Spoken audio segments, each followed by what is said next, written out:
My mother stood in the doorway with her arms crossed and pointed at the front lawn. Get out. Those two words ended the life I thought I had.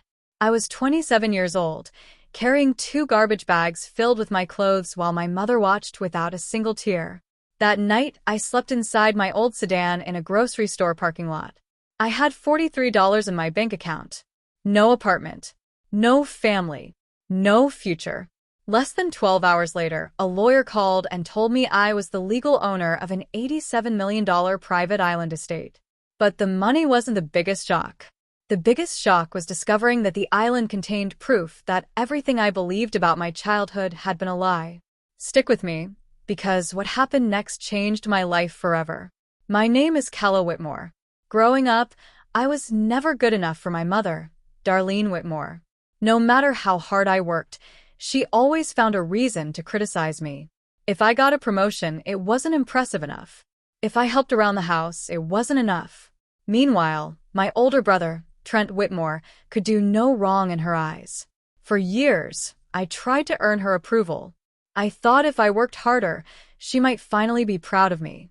Instead, things only became worse. The night she threw me out started with another argument. Darlene called me a failure and said I was wasting my life. Before I could defend myself, she pointed to the door and told me to leave.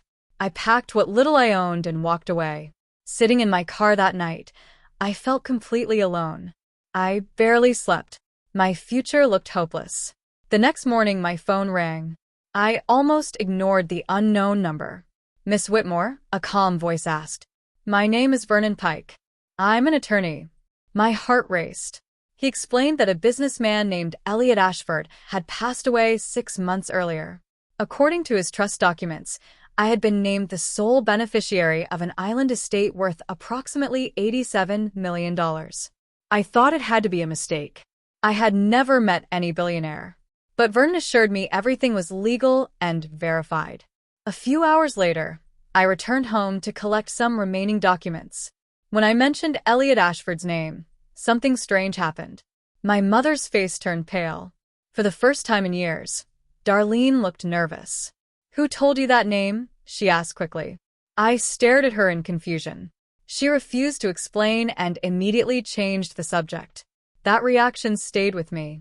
A few days later, I boarded a plane bound for the island. I didn't know what waited for me there. But deep down, I knew one thing. Something about my past had been hidden from me for a very long time. The island appeared through the airplane window just before sunset. I pressed my forehead against the glass and stared in disbelief. The property was far larger than I had imagined. White beaches surrounded the island. A massive mansion stood near the shoreline, hidden among trees and gardens. Private docks stretched into the water, and several smaller buildings were scattered across the estate. It looked like something from a dream. Just a few days earlier, I had been sleeping in my car with nowhere to go. Now I was standing on a private island worth $87 million. A driver met me at the small airstrip and escorted me to the main house. When I stepped inside, I felt overwhelmed. The entrance hall alone was larger than my mother's entire house. Attorney Vernon Pike was waiting for me in a study overlooking the ocean. He greeted me warmly and invited me to sit down. There is something important you need to understand, he said. I listened carefully as Vernon explained more about Elliot Ashford. Elliot had died 6 months earlier. He had been one of the most successful entrepreneurs in the country. Yet despite his wealth, he lived a private life during his final years. What surprised me most was what Vernon said next. Elliot monitored this trust for many years, he explained. He personally reviewed updates and instructions regarding your future. I stared at him. My future? I asked. Vernon nodded. He never forgot you, Kala. The words left me speechless. I barely remembered meeting Elliot when I was young. Why would a billionaire spend years watching over my future? Vernon handed me a remote control and pointed toward a large screen. Elliot left something for you. The screen came to life. An older man appeared. His face was kind, and his eyes seemed full of concern. Hello, Kala, he said softly. For a moment, I couldn't breathe. Elliot explained that the inheritance was never about money. According to him, the island's true purpose was something much more important: the truth.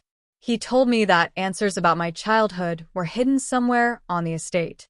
Answers I deserved to know. Then his expression became serious. Some people may try to stop you from finding those answers, he warned. My stomach tightened. Who would want to stop me? And why? The video ended a few moments later. The room fell silent. I sat there staring at the blank screen. Questions raced through my mind. I had arrived expecting to learn about an inheritance. Instead, I had discovered a mystery connected to my own past. At that moment, I made a decision. No matter what secrets were hidden on that island, I was going to uncover every one of them. The next morning, I woke up determined to begin searching the estate.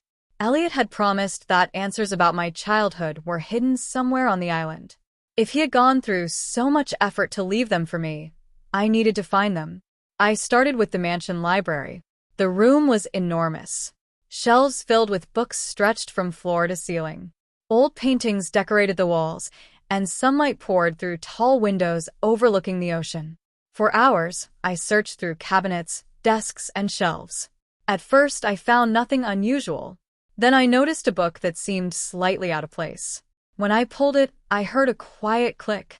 Part of a bookshelf slowly moved aside. My heart began pounding. Hidden behind the shelf was a small safe built into the wall. I immediately called Vernon Pike. Within an hour, he arrived and helped me open it using information Elliot had left behind. Inside was a single envelope. My name was written on the front. My hands trembled as I carefully opened it. The letter inside was written by Elliot himself. I sat down and began reading. The first lines shocked me. Elliot explained that he had met me when I was a small child. Years earlier, he had funded a community education program that I attended during summer breaks. Slowly, memories began returning. I remembered a kind older man visiting the program. I remembered him talking with children and encouraging us to dream bigger. I had never known his name. That man had been Elliot. The letter continued.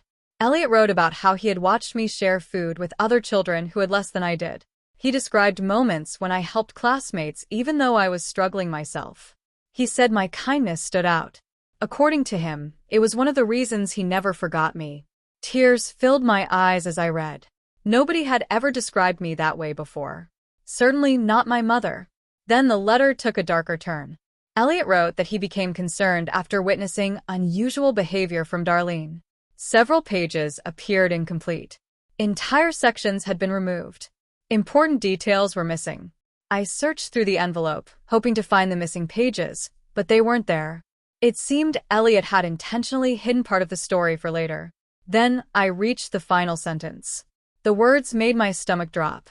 Your mother has hidden something from you for most of your life. I read the sentence again. And then again. The room suddenly felt colder.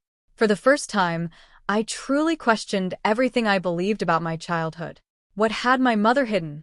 And why had Elliot spent years trying to make sure I eventually learned the truth? The sentence from Elliot's letter stayed in my mind for days. Your mother has hidden something from you for most of your life. I couldn't stop thinking about it. Every memory from my childhood suddenly felt different. Every story my mother had told me now seemed uncertain. I returned to the library and continued searching for answers. Late one afternoon, I discovered another hidden compartment behind a cabinet near Elliot's desk. Inside were several sealed boxes. Each one contained legal records, reports, and investigation files. My hands shook as I opened the first box. The documents revealed something I never expected. Years earlier, Elliot had hired private investigators.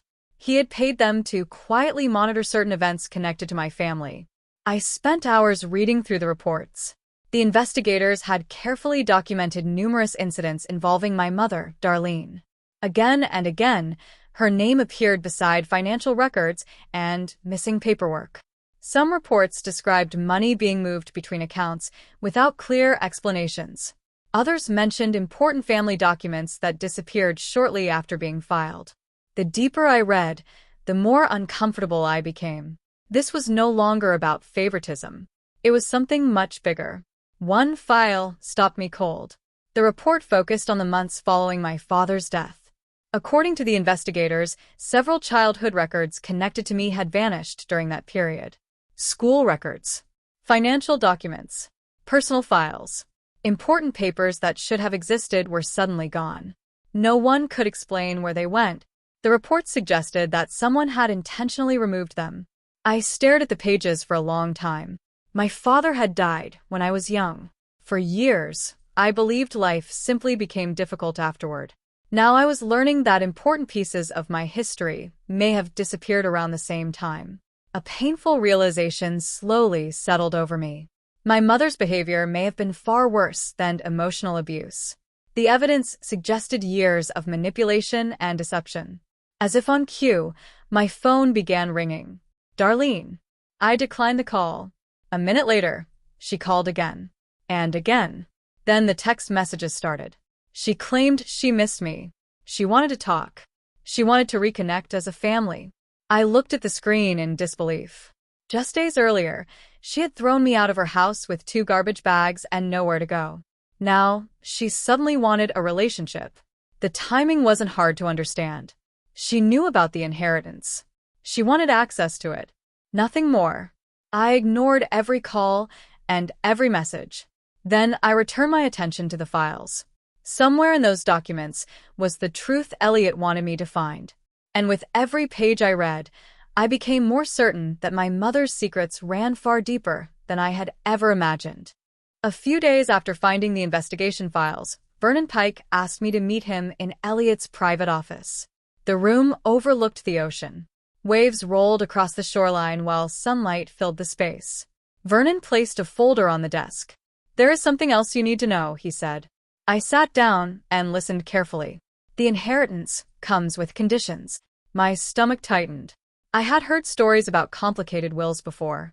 I expected pages of financial rules and legal requirements. Instead, Vernon surprised me. "The conditions have nothing to do with money," he explained. I frowned. "Then what are they about?" "Character." He opened the folder and handed me several documents. Elliot had created a series of challenges that I needed to complete before gaining access to additional information hidden within the trust. The tasks were unusual. None involved business investments or financial decisions. Instead, they focused on integrity, compassion, and honesty. The first challenge required me to review several requests for assistance submitted by people connected to Elliot's charitable programs. I was given complete freedom to decide how resources should be distributed. There was no right or wrong answer, only my judgment. I spent hours reviewing every case. Some people needed medical support. Others needed educational opportunities. I carefully considered each situation before making my decisions. Several days later, Vernon informed me that I had passed the first challenge. As a reward, I received access to another collection of records. The new documents revealed more incidents involving my family. Each file exposed another painful piece of hidden history. The second challenge was different. I was asked to settle a disagreement between 2 long-time employees on the island. Neither person knew the situation was part of the trust. I listened to both sides honestly and worked toward a fair solution. Again, I passed. Again, more evidence was unlocked. The pattern continued. With every challenge, I learned more about Elliot's purpose. He wasn't testing intelligence. He wasn't testing business skills. He was testing who I was as a person. One evening, Vernon finally explained why. "Elliot believed wealth amplifies character," he said. "People who care only about money become worse when they gain more of it. People who care about others can use wealth to improve lives." I thought about my mother and Trent. For years, money had influenced nearly every decision they made. Yet Elliot seemed interested in something completely different. As each challenge passed, I consistently chose people over profit. And each choice unlocked another hidden truth. By the end of the week, I understood something important. The trust was never designed simply to make me rich. Elliot was trying to determine whether I possessed the character required to handle the truth that still remained hidden. And whatever that truth was, it seemed connected to my family in ways I had never imagined. A week later, after completing another challenge, Vernon handed me a thick file. His expression was serious. "I think you should sit down before reading this," he said quietly. A nervous feeling settled in my stomach. Every collection of records had revealed something painful about my family. I wasn't sure I was ready for more. Still, I opened the file. The first page contained my father's name, Nathan Whitmore. I immediately felt my chest tighten. I had spent most of my life believing my father left almost nothing behind after he died. That was the story my mother always told. She claimed there was no money and no inheritance. According to her, our financial struggles were unavoidable. But the documents in front of me told a completely different story. As I continued reading, my hands began shaking. Years before his death, my father had created a substantial investment account. The account had been carefully planned. Its purpose was simple. It was meant for me. Every document clearly stated that the funds were intended to support my future education, housing, and financial security. Tears filled my eyes. For the first time in years, I felt close to my father again. He had thought about me. He had cared about my future. He had tried to protect me. But then I reached the next section. The money disappeared shortly after his death. Page after page detailed unusual transfers and account changes. Investigators hired by Elliot had followed the financial trail. The evidence suggested that large portions of the assets had been quietly moved elsewhere. I kept reading. Each page felt heavier than the last. Then I found Trent's name. The records showed that money connected to my father's account appeared to benefit my brother over the following years. New purchases, educational opportunities, financial support, benefits that I never received. My vision blurred. I wasn't angry at Trent. At least not yet. I wasn't even sure how much he knew. But the evidence pointed toward someone else. Darlene. Again and again, her name appeared beside approvals, signatures, and financial decisions. The conclusion was impossible to ignore. The future my father created for me had been taken away. For years, I struggled to pay bills. I worked multiple jobs. I skipped opportunities because I couldn't afford them. I blamed myself for every setback. All along, there had been resources meant to help me. Resources my father left behind. And someone had stolen them. I lowered the file and stared out the window. The ocean stretched endlessly before me. The betrayal cut deeper than anything I had discovered so far. This wasn't just another family secret. This was proof that my father had loved me enough to plan for my future. And someone I trusted had made sure that future never reached me. For the first time, I understood that the truth might be even worse than I had feared. The discovery about my father's missing investment account changed everything. For several days, I carefully reviewed every document Elliot's investigators had collected. The evidence was impossible to ignore. Eventually, word reached my family that I had uncovered the records. That was when the panic began. My phone suddenly filled with messages. Some came from relatives I hadn't spoken to in years. Others came from my mother. At first, Darlene tried to act confident. She insisted the investigators were wrong. She claimed there were reasonable explanations for everything. But her messages became more desperate with each passing day. She wanted to talk. She wanted to explain. She wanted me to stop looking into the past. That request alone told me everything I needed to know. Meanwhile, Trent immediately came to our mother's defense. He called me several times. "You can't believe everything in those files," he argued. "Mom wouldn't do something like that." I understood why he felt that way. For most of our lives, Trent had been the center of Darlene's world. She protected him, praised him, and always took his side. Questioning her meant questioning everything he believed about our family. Still, I sent him copies of some of the evidence. I didn't expect much. A few days passed. Then Trent called again. This time, his voice sounded different. Quiet. Uncertain. He had reviewed the documents himself. For the first time, even he couldn't explain away what he had seen. The financial records matched. The signatures matched. The timelines matched. The questions he once dismissed now had no easy answers. As more information surfaced, something unexpected happened. Old relatives started reaching out. An aunt called one evening and shared stories she had kept secret for years. A cousin provided information about family arguments that happened shortly after my father's death.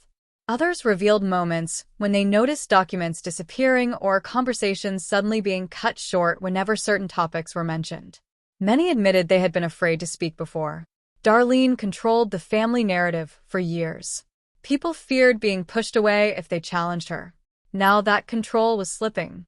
One by one, her stories began falling apart. Contradictions appeared everywhere.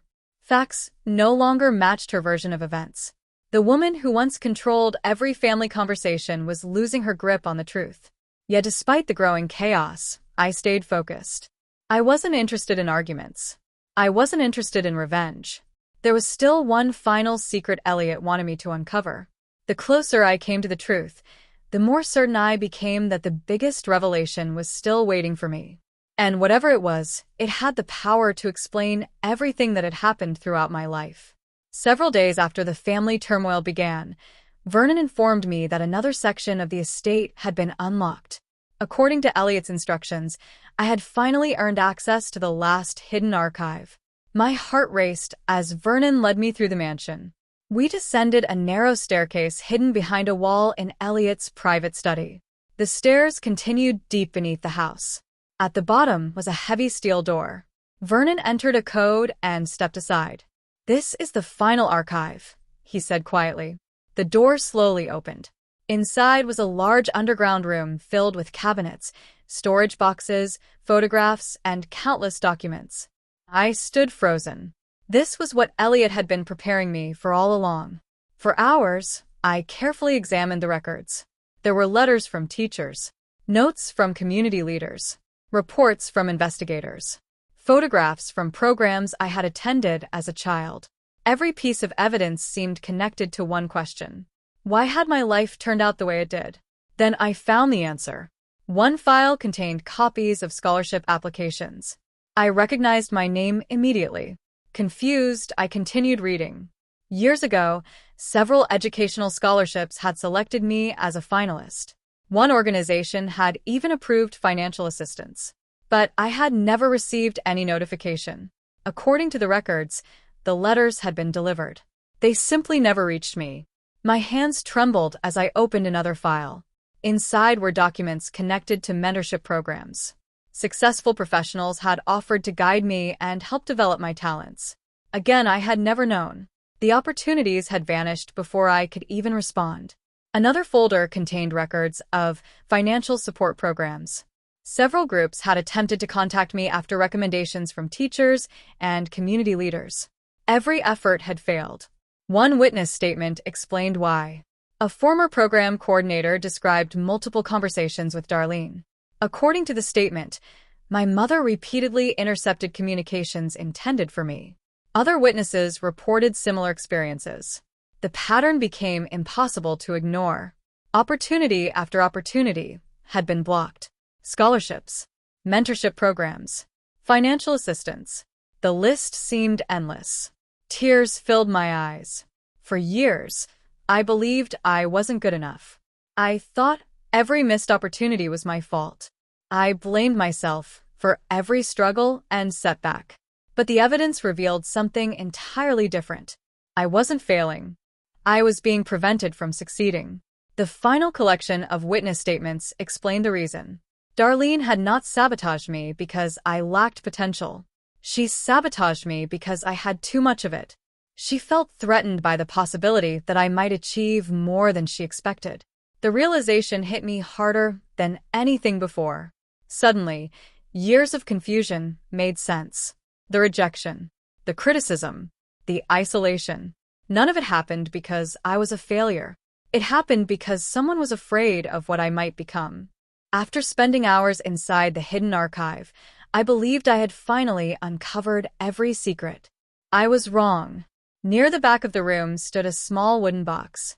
Unlike everything else, it had my name written across the top. Calla Whitmore. My heart pounded as I carefully opened it. Inside was a flash drive and a handwritten note. The note contained only a few words. For the final truth. I immediately brought the flash drive to Vernon. Together, we returned to Elliot's private office and loaded the video file. The screen flickered to life. Elliot appeared once again. He looked older and more tired than in the previous recordings. Yet his eyes remained calm. "Hello, Calla," he began. If you're watching this, you've completed every challenge and discovered much of the truth. I sat silently, unable to look away. Elliot took a deep breath before continuing. Years earlier, while supporting community programs, he had witnessed something disturbing. One afternoon, he personally saw Darlene destroy documents connected to my future. At the time, he didn't fully understand what he was seeing. Later, after speaking with others and reviewing information, he realized the documents were important opportunities intended for me. Scholarships, educational programs, financial assistance, the very opportunities one had recently discovered. Elliot explained that he wanted to help immediately, but legally, there was little he could do. He wasn't a family member. He couldn't simply take control of my life. So he created another plan, the trust. For years, he quietly monitored information connected to my future. He collected evidence. He preserved records. He prepared everything needed to ensure the truth would one day reach me. The inheritance was never about wealth, he said. It was about freedom. Tears filled my eyes. For so long, I had believed I wasn't smart enough, not talented enough, not successful enough. Every failure felt like proof that my mother had been right about me. But Elliot's next words changed everything. You were never the problem, Kala. I broke down crying. Those 5 words carried more weight than anyone could imagine. Elliot explained that I had spent years living under someone else's jealousy and control. The criticism, the isolation, the lost opportunities. None of it reflected my worth. They reflected Darlene's choices, not mine. As the video neared its end, Elliot smiled gently. My goal is never to make you rich, he said. My goal was to help you find the truth that was stolen from you. The screen slowly went dark. The room became silent. For several minutes, I couldn't move. Then something unexpected happened. The burden I had carried for most of my life finally disappeared. For the first time ever, I understood the truth.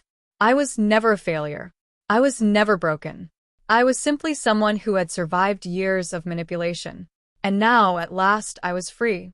1 year later, my life looked completely different. The island no longer felt like a mystery filled with hidden secrets. It felt like home. The pain of my past had not disappeared overnight, but it no longer controlled me. Instead of letting these states sit unused, I transformed large portions of the island into educational and community programs. The same kinds of opportunities that had once been taken from me were now available to others. Students received scholarships. Young people found mentors. Families facing difficult times received support and resources. Every project reminded me why Elliot had trusted me with this responsibility. The wealth he left behind was helping people build better futures. That meant more to me than any number in a bank account. Meanwhile, the legal investigations continued. The evidence collected by Elliot and his investigators proved impossible to ignore. After months of review, the stolen assets connected to my father's estate were finally recovered. The money Nathan Whitmore had intended for my future was legally returned. For the first time, I felt that my father's wishes had been honored. I often thought about how proud he would have been to see the truth finally come to light. As for Darlene, she could no longer escape the consequences of her actions. Years of deception, hidden records, and financial manipulation eventually caught up with her. The woman who spent so much of her life controlling others had lost that control completely. I didn't celebrate her downfall. I didn't need to. The truth had already done what revenge never could. It exposed everything. Trent's journey was different. Learning the truth had shaken him deeply. Over time, he began accepting what had happened and trying to repair the relationships damaged by years of lies. It wasn't easy. Trust takes a long time to rebuild. But for the first time in our lives, we were both working with the truth instead of fighting over stories. One evening, I walked alone along the shoreline. The sun was setting over the ocean, painting the water with gold and orange light. The waves moved gently across the sand. I carried a small note that Vernon had recently discovered among Elliot's personal belongings. It was the last message Elliot ever left for me. I unfolded the paper and read the single sentence written in his careful handwriting. The greatest inheritance isn't wealth. It's finally knowing your worth. I stood there quietly, staring at the words. A year earlier, I had been sleeping in my car, believing I was a failure. Now I understood the truth. My worth had never depended on someone else's opinion. For the first time in my life, I truly believed that. I folded the note, smiled toward the horizon, and never looked back.